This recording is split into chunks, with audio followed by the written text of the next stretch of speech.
Saladin, Excellence, Monsieur le Premier ministre par intérim, ministre de la Justice, chers amis, Excellence, Madame la ministre de la Femme et de la Famille, chers collègues du système des Nations Unies, du FNUAP, du PNUD, chers amis, vice-présidente de l'UNFD,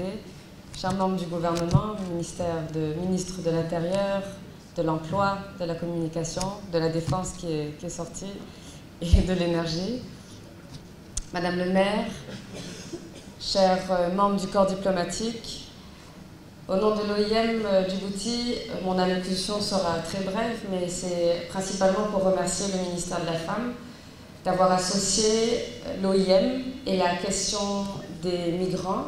sur cette problématique aussi importante que la population et le développement. Je pense que c'est l'approche qui est la plus cohérente de vouloir inclure toute forme de population, tout type de population vers une approche intégrée sur le territoire. Et nous le savons tous que la population migrante est une population très importante, qu'elle soit de transit ou de destination, une population très importante sur le territoire djiboutien. Aujourd'hui, nous sommes présents et appuyés par l'Union européenne dans le cadre du groupe CACT, qui vise principalement à sensibiliser vous toutes et tous sur l'importance des femmes migrantes et des enfants migrants sur le territoire. Et donc nous avons la chance d'avoir professeur Michel Poulain, un éminent chercheur, démographe de la Belgique, qui sera avec nous et qui nous présentera bien sûr toutes les études qui ont été entreprises sur Djibouti sur ces problématiques, notamment la migration interne également. Je souhaiterais aussi remercier le FNUAP de nous avoir associés à cette conférence aujourd'hui. Et je pense que c'est un bel exemple de ce qu'on appelle, nous, dans le jargon des Nations Unies, « delivering as one », et surtout ne laisser personne derrière, ensemble, dans le cadre de la réforme du système des Nations Unies et dans le cadre de ce nouveau pacte que vous connaissez certainement, qui a été signé en décembre 2018 sur le pacte mondial sur la migration. Alors je ne vais pas revenir autant comme Saladin ou le professeur Farras sur le programme d'action de 1994, parce que je ne suis pas experte sur la question, tout simplement. Mais je voulais juste faire référence au fait que le programme d'action et cette conférence de 1994 parlent déjà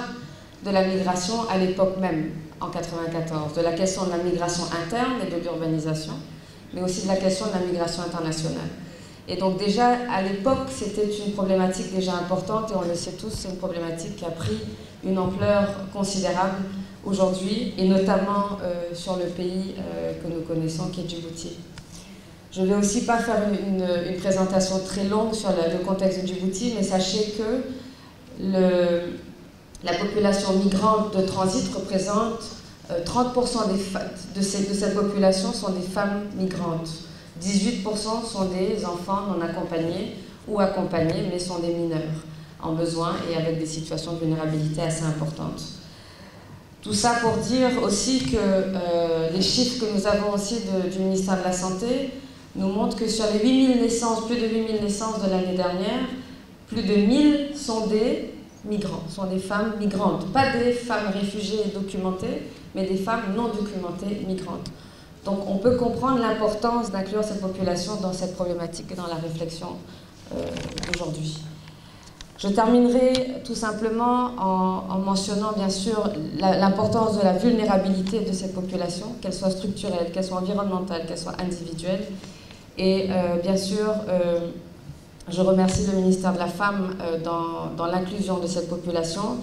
Et je souhaiterais bien sûr juste mentionner les quelques engagements que Djibouti a pris en signant le pacte mondial sur la migration, qui fait référence à la problématique de la santé et de la femme, notamment l'engagement 17, 14, 15 et 22. Et je sais que Djibouti continuera à travailler sur la mise en œuvre du pacte. Donc j'encourage vraiment cette fusion de réflexion entre les actions de la conférence sur la population, les actions du FNUAP, mais aussi toute cette problématique de la migration qui devient de plus en plus transversale à toute thématique. Je vous remercie de votre attention.